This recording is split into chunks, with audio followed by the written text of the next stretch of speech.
She got a smile and it seems to be reminds me of childhood memories. Hello and welcome to the next episode of Matt and Todd Go to the Movies with special guest Tim Davis. Hello. This is the podcast where Matt, Todd, and Tim went and saw a movie tonight on this glorious Thursday night at our local Regal Cinema. And now we're going to talk about it in the parking lot. After the movie, we're going to discuss many things like the plot. Did we like it? Did we not like it? Should you see it in theaters? Should you not see it in theaters? We're going to try to answer all these questions for you so you don't have to think too hard about it. I am Todd Domer. And I'm Matt Malloy, and yes, we're back here with Tim Davis. Hello. And we're happy to have him. So, we did, in fact, see a movie tonight called Thor, Love, and Thunder. This is the fourth Thor movie, and as Todd will be happy to point out, that's the most of any single character in the MCU. Yeah, it's a milestone, really. Yes. Not that Thor has not been in many other movies that are not solo Thor projects, but four big solo ones, so pretty good. You made it, Thor. You are a champion. I would like to know how much money Chris Hemsworth has made off of playing Thor. Through the years, for the last 11, 10, 10, 11, I think it's 10 12 years, years. he said, yeah. I think a lot. Yeah. Yeah. Especially these later movies where he's like executive producer. I mean, Yep. he's like double dipping all over the place. Right. So, yeah, we watched this movie, and who's in it? Lots of people are in it. Chris Hemsworth is in it as Thor. Natalie Portman returns as Dr. Jane Foster. Thank you. Jeez. Okay. That's not even the Not for the big moment. That's not even the hardest name. Ready? Taika Waititi. He got Yay! He's in it, and he wrote it, and he directed it. Yep. Yeah. He did all this stuff. And let's see, who else? Russell Crowe is in this. What's her name? Tessa Thompson is in this. Valkyrie. And Matt Damon. Cameos. Cameos. Cameo, yes. Sam Neill cameos. Again. Yes. The lesser known Hemsworth brother. Yes. Cameos. Quite a few. All the Guardians of the Galaxy. They are all in it. minus Gamora, just in case anyone was curious. Yes, Right. actually. Right. And we can't forget Christian Bale. Christian Bale, thank you. I was forgetting Christian Bale, but he has a fairly major role in this movie. Okay, anyone else?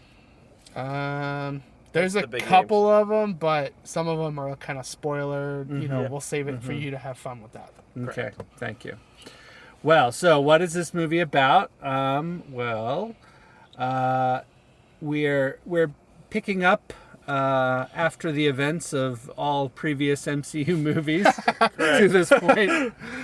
And although many of those events are kind of rehashed in some form in this movie to keep you up to speed. So if you haven't seen Thor Ragnarok, or you haven't seen various things, you'll be okay. They'll kind of hold your hand through that. So there's basically three main story threads that we get here. We get Christian Bale's character. I don't even know. Gore. Okay, thank you. Also known With as 2 R's. In case you were curious. Yeah. also known in this movie as the God Butcher, for reasons that will become apparent.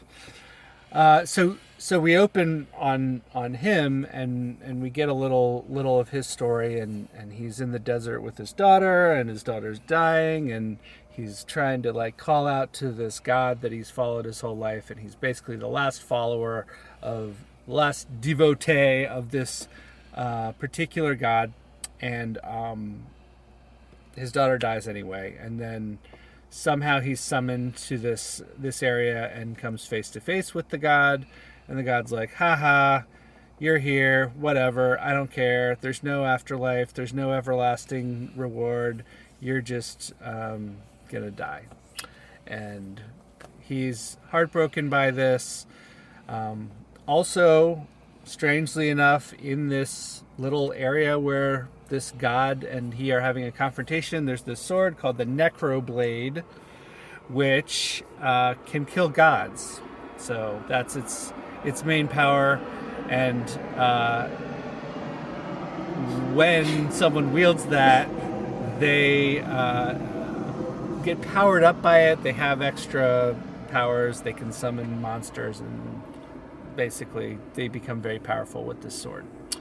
And they either want to, I don't know if it makes them want to kill gods, but I think you basically are entering into a pact when you pick up the sword, that your goal is to kill gods now. And he willingly would do that. Yes. So he does kill the god that he's been following his entire existence, and then goes on a rampage around the universe, killing sort of minor gods, and drawing the attention of some other people, namely Thor, who's the second of the three threads.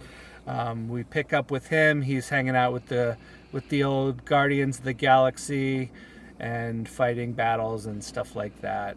And then after one particular battle, they become aware that there's this guy who people are calling the God Butcher because he's murdering gods on a rampage. And Thor's like, "Oh well, we can't have that. I'm gonna go deal with this." And the Guardians of the Galaxy say, "Cool, we're gonna go deal with other things, and we'll part our ways." The thousands of other distress calls that come through the Guardians Network. Correct. And so that's sort of the second thread there, and the third thread is Dr. Jane Foster, Natalie Portman's character, back on the scene in a Thor movie, and she has cancer and is going to die of cancer. Well, we think she's probably going to die of cancer. She has bad cancer. Stage 4. Yeah. Stage 4 out of 4. And so she's basically at the end of what medical science can do for her, and she's like looking into sort of some of the Norse mythology stuff, and she reads this thing about Mjolnir. Thank you. Mjolnir. Thor's hammer, which in Thor Ragnarok, the last Thor movie, it gets destroyed. However, the pieces of it and the handle and everything is under like this little display case in New Asgard on Earth. And so Jane Foster reads about this and is like, "Oh, well, maybe this will help my cancer to go away, or me to be cured, or whatever. I'm going to go, check it out and see if maybe it can help me in some way." And so she does do that. So we walk forward through the plots, and basically she does get access to this hammer, and it comes back together in her presence and turns her into the mighty Thor, which is basically a female version of what you would think of Thor as being, and she wields the hammer and can do all kinds of Thor-ish things. Yes. Wow. And it helps her, like, she's very powerful and not cancer-ridden when she's holding the hammer. So Thor comes back to Asgard, which is kind of becomes under attack by this character Gore. He we find out eventually is trying to get to this being at the center of the universe called Eternity. He needs Storm Breaker to do that, because there's like a Bifrost thing that Stormbreaker can do, and he needs that to open a portal to this being. So he knows he needs to get that from Thor. He goes to New Asgard and sort of assaults the city, and Thor comes there, and so does, well, I guess the mighty Thor is already there. And so they're fighting this battle, and then the Gore takes away the children of New Asgard, and takes them to unknown locations. So they have to figure out where the children are and how they can get them back. And basically, he's using them as a lure to get Thor kind of isolated, and then try and get Stormbreaker away from him. So that happens. All that happens, and then there's like a big confrontation and a battle, and other stuff happens after that I won't reveal. But that's the general plot of what happens. You get Natalie Portman as the mighty Thor, you get good old Thor, and you get Christian Bale as this character Gore, who gets superpowered with a sword. And there you go.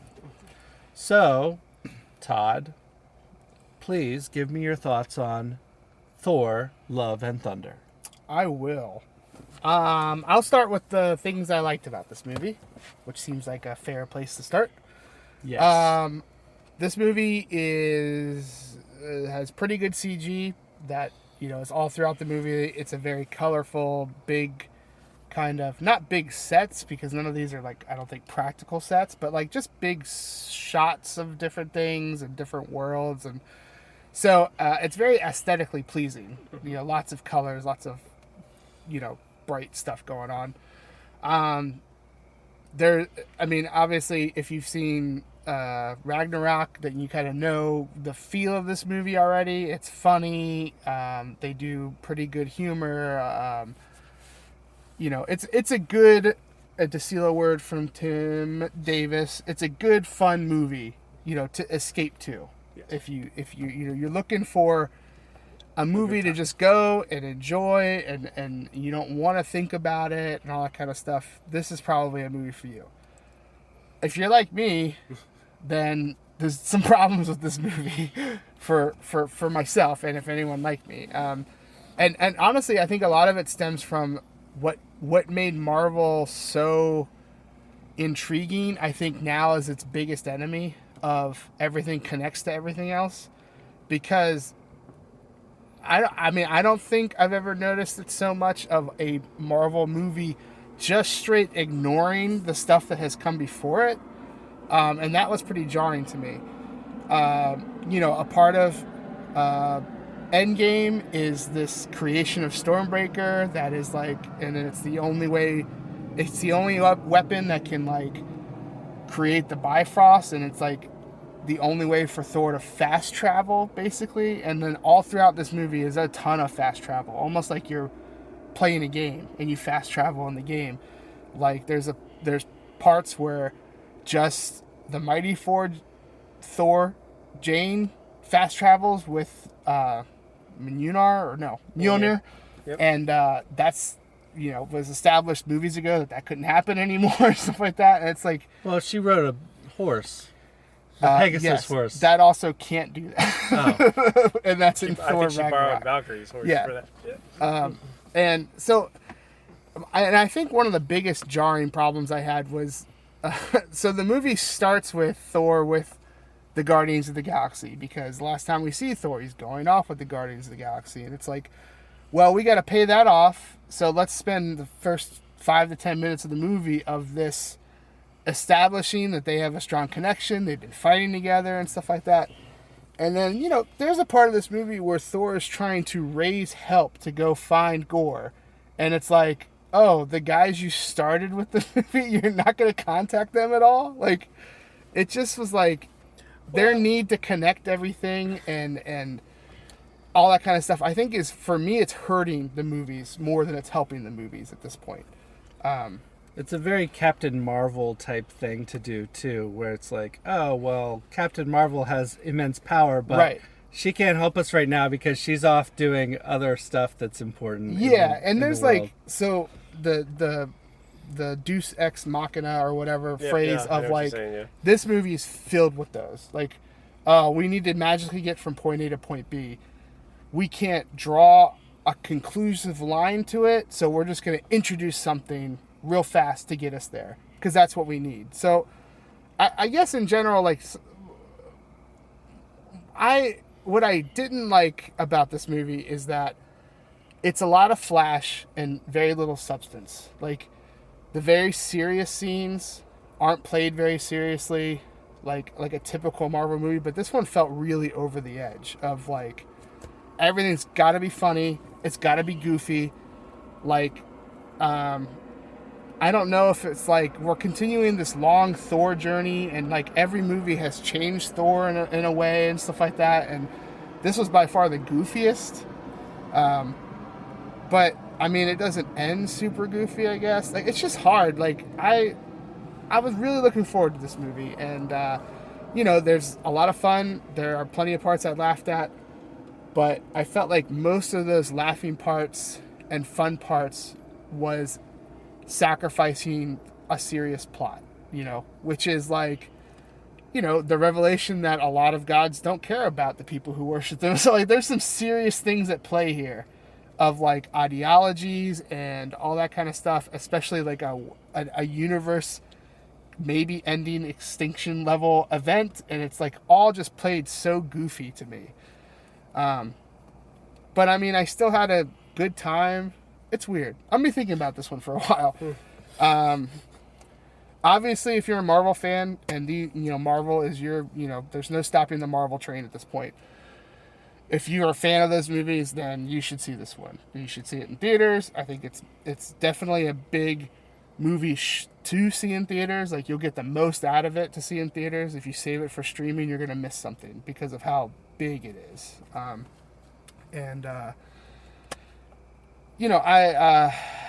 Should you see this movie if you're not a Marvel fan? Then, I mean, like, I will say one thing that I will give this movie a ton of credit is that it did a pretty good job. If you haven't seen stuff leading up to this movie, I mean, there's plenty of scenes where they're just throwing exposition at you to get you caught up. Like, they try really hard to make sure that at different times in the movie, you are caught up to where these specific characters are.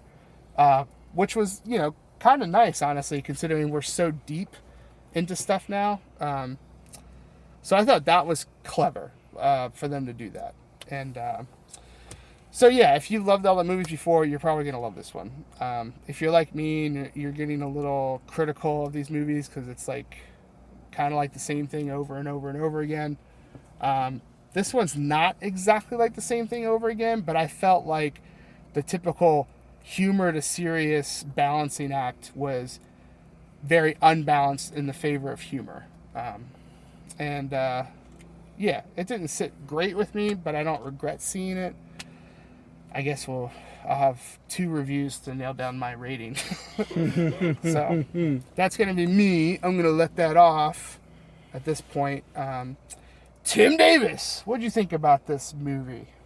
So, as a big fan of Ragnarok, which I thought was the best Thor movie by far. I'm just a fan of Taika Waititi's style. But I do agree with your overall point, Todd, that the balance in this one was off. Because while I thought Ragnarok did a perfect job of balancing goofy and letting Thor go in a sillier direction, almost campy, but being serious when it needed to and bringing that gravity to scenes that needed it. And this one definitely leaned more humor, I agree with you. So that when they did do those scenes of seriousness, while they tried, I don't think they were totally goofing off, but they did try. It was almost a little jarring to go serious right after a really goofy or over-the-top, irreverent kind of scene. And I think, yes, there was some suffering in trying to be almost too much fun. And you can tell these movies are clearly, with Taika's direction, loosey-goosey, go have fun, do 10 takes with different jokes or different, plays on things. And that's, I'm sure, makes for a really fun movie to make, especially in a big budget movie where everything's so controlled and do this, do that. So I can't fault them for probably going for a joke in a scene where probably they didn't need it, but they had such a good time on set. They're like, oh, we'll leave that in. And I think that translates in the movie as a fan.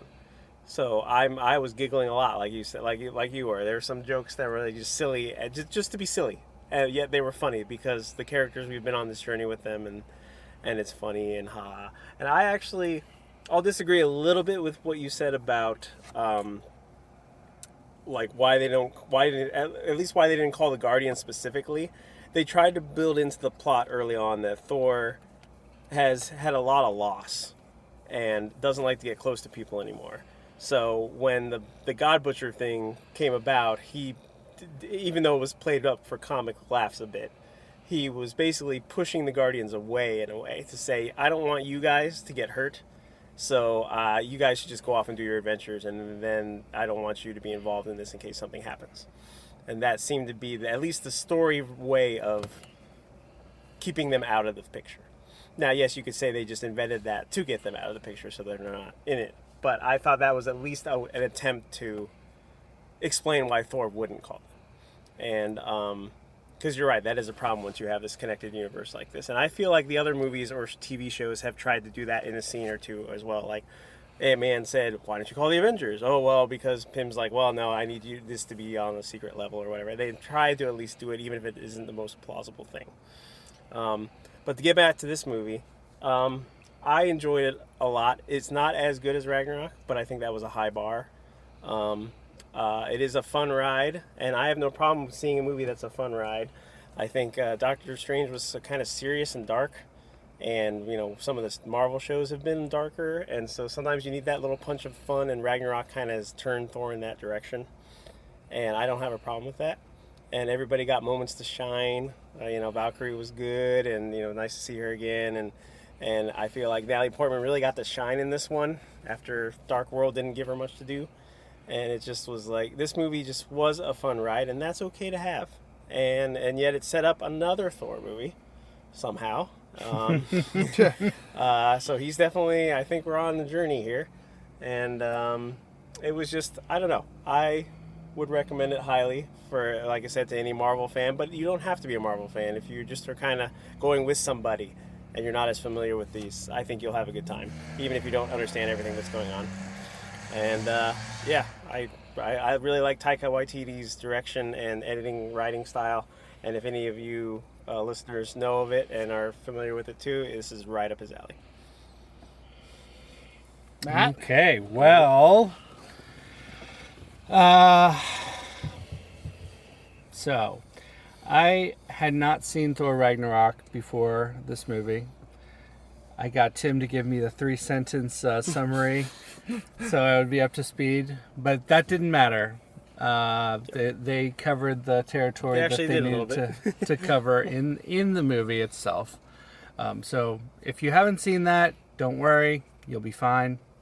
I am a big fan of absurdity in movies. Absurd humor, just ridiculous things happening.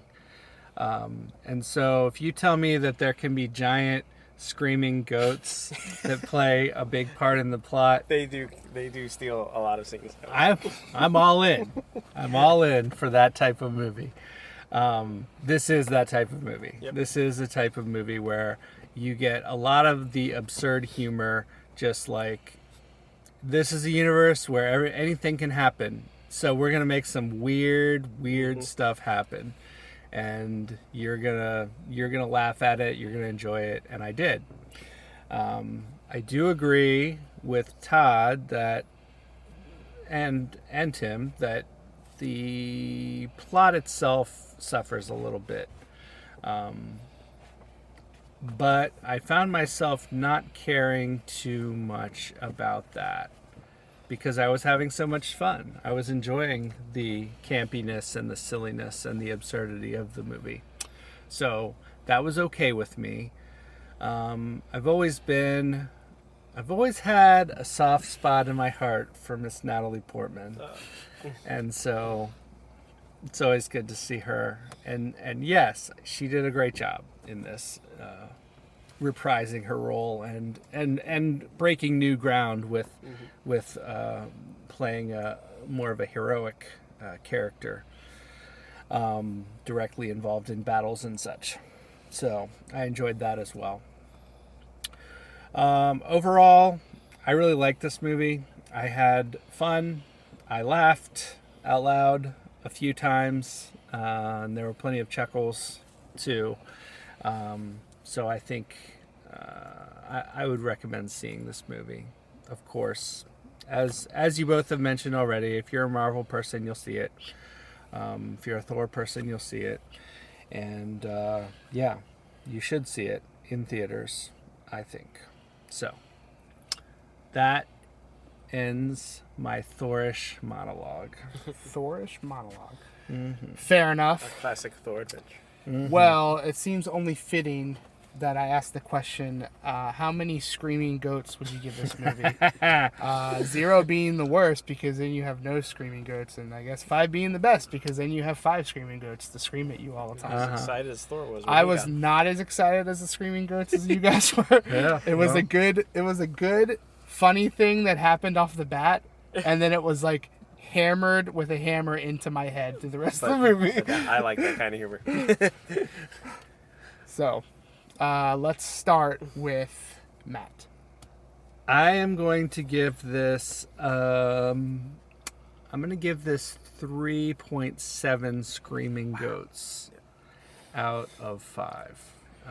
There are only 2 of them in the movie, but 3.7 is the rating that I'll give. I really enjoyed myself, and if I'm giving a gut reaction, and this podcast, I am giving a gut reaction. A lot of the rating comes from how I felt about my time watching the movie. So there were some problems with this movie, but I think it was true to the characters, and it was a good time for me. So 3.7 is where I will go. Tim Davis, what say you? It's kind of funny. I think you and I were just as tickled about the screaming goats because, as you said, 3.7. That is exactly where my brain was at as well. Oh, okay. Because it's, I think Ragnarok I probably had above 4.0.